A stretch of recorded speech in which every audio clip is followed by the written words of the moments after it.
Hello friends, welcome to RSH educare. আমরা যে primary upper primary যে maths pedagogy MCQs topic wise শুরু করেছিলাম, সেখানে আজকে যে টপিকে আমরা এমসিকিউ করব সেটা হচ্ছে গণিত শিক্ষণে গোষ্ঠী গণিত, বা যেটাকে আমরা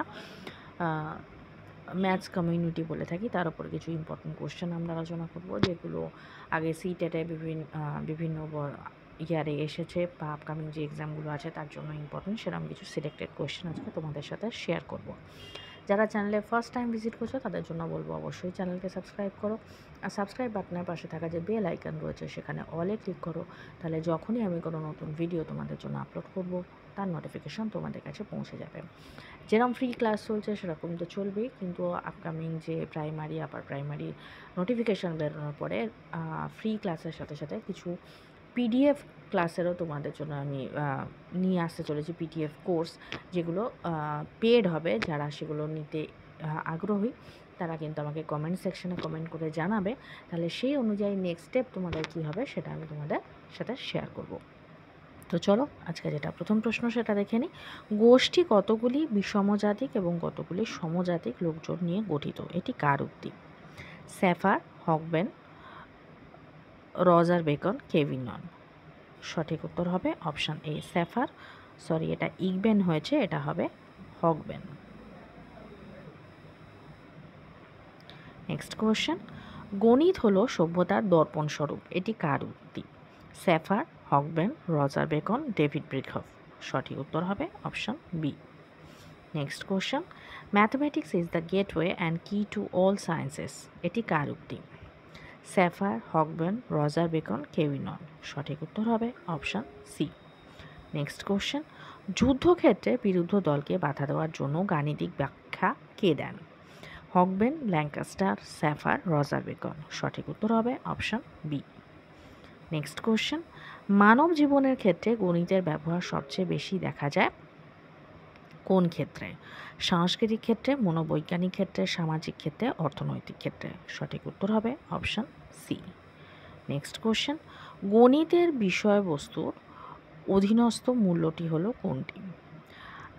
ব্যবহারিক মূল্য, শৃঙ্খলাগত মূল্য, সাংস্কৃতিক মূল্য, সবকটি। সঠিক উত্তর হবে অপশান ডি। নেক্সট কোশ্চেন, নিম্নোক্ত কোনটি গ্যালারি ওয়াকের রূপ নয়? অপশানগুলো দেখে নেব। ক্ষুদ্র দলগত আলোচনা, শিক্ষক শিক্ষিকার পরিদর্শন, শ্রেণী আলোচনা, ম্যাথ কংগ্রেস। সঠিক উত্তর হবে অপশান ডি। নেক্সট কোশ্চেন, গণিতের জ্ঞান শিশুর মধ্যে ড্যাশ মনোভাব জাগ্রত করে, যার কারণে সে একটি সমস্যা সমাধানের জন্য একটি নির্দিষ্ট এবং স্বতন্ত্র পদ্ধতি অনুসরণ করে। বৈজ্ঞানিক, নৈতিক, সামাজিক, সবকটি। সঠিক উত্তর হবে অপশান এ।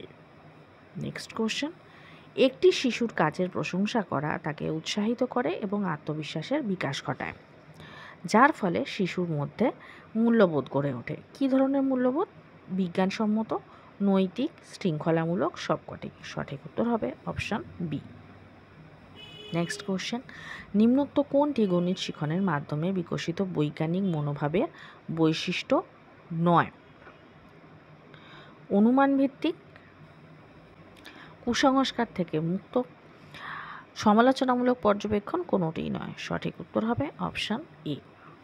নেক্সট কোশ্চেন, প্রাথমিক স্তরে গণিত শিক্ষণের অন্যতম উদ্দেশ্য হল শিশুর ড্যাশ শক্তি বৃদ্ধি করা।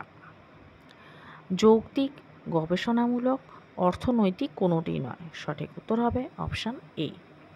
নেক্সট কোশ্চেন, একজন গণিত শিক্ষক শিক্ষিকার জন্য তার শিক্ষার্থীদের সাথে যোগাযোগ করার মৌলিক যেটা মাধ্যম হচ্ছে সেটা কি? সাধারণ ভাষা, স্বতন্ত্র মনোযোগ, সাধারণ জাতীয়তা, কোনোটিই নয়। সঠিক উত্তর হবে অপশান এ, সাধারণ ভাষা। নেক্সট কোশ্চেন, ড্যাশের প্রাথমিক উদ্দেশ্য হল শ্রেণীকক্ষে শিক্ষামূলক সম্প্রদায়ের গণিতবিদদের বিকাশ করা। Gallery walk, burn show, math Congress, কোনোটিই নয়। সঠিক উত্তর হবে অপশান সি। নেক্সট কোশ্চেন, নিম্নোক্ত কোনটি ফ্যাসনেট ও ডগ দ্বারা উন্নত গণিত নির্দেশমূলক কৌশল? Math Congress, burn show, gallery walk, কোনোটিই নয়। সঠিক উত্তর হবে অপশান এ। নেক্সট কোশ্চেন, নিম্নোক্ত কোনটি একটি গণিতের নির্দেশনামূলক কৌশল যার জাপানি ভাষায় আক্ষরিক অর্থ হলো ম্যাথ বোর্ড, বানশো, বোর্ড টপ? কোনোটি নয়, সঠিক উত্তর হবে অপশান বি। নেক্সট কোশ্চেন, নিম্নোক্ত কোনটি গ্যালারি ওয়াকের রূপ? ক্ষুদ্র দলগত আলোচনা, সমগ্র শ্রেণী আলোচনা, শিক্ষক শিক্ষিকার পর্যবেক্ষণ, সবকটি? সঠিক উত্তর হবে অপশান ডি। নেক্সট কোশ্চেন, প্রাথমিক স্তরে গণিতের গুরুত্বপূর্ণ ক্ষেত্র যেটি হচ্ছে সেটা হচ্ছে অপশান বি। নেক্সট কোশ্চেন, নৈতিক মূল্যবোধ গণিতের শিক্ষার্থীদের নিম্নোক্ত কোন বিষয়ের বিকাশে সাহায্য করে? ব্যবহারিক কাজ করার দক্ষতা, আত্মবিশ্বাস, যুক্তি ক্ষমতা, অনুপ্রেরণা? সঠিক উত্তর হবে অপশান সি। আজকে যেটা লাস্ট প্রশ্ন সেটা হচ্ছে, শ্রেণীকক্ষে একটি সুন্দর শিক্ষণ পরিবেশ তৈরির জন্য শিক্ষক বা শিক্ষিকা কী ধরনের আচরণ করবেন? বন্ধুসুলভ, ভালোভাবে উপস্থাপনা, শিক্ষার্থীদের ভালোবাসবেন, প্রত্যেক শিক্ষার্থীদের প্রতি নজর দেবেন? সঠিক উত্তর হলো অপশান বি। তো আজকের ভিডিও এই পর্যন্ত। যদি ভিডিও ভালো লেগে থাকে তাহলে অবশ্যই ভিডিওকে একটা লাইক করো। যারা চ্যানেলে নতুন, চ্যানেলকে সাবস্ক্রাইব করো, আর সাবস্ক্রাইব বাটনের পাশে থাকা যে বেল আইকন রয়েছে সেখানে অলে ক্লিক করো। তাহলে যখনই আমি কোনো নতুন ভিডিও তোমাদের জন্য আপলোড করব তার নোটিফিকেশান তোমাদের কাছে পৌঁছে যাবে।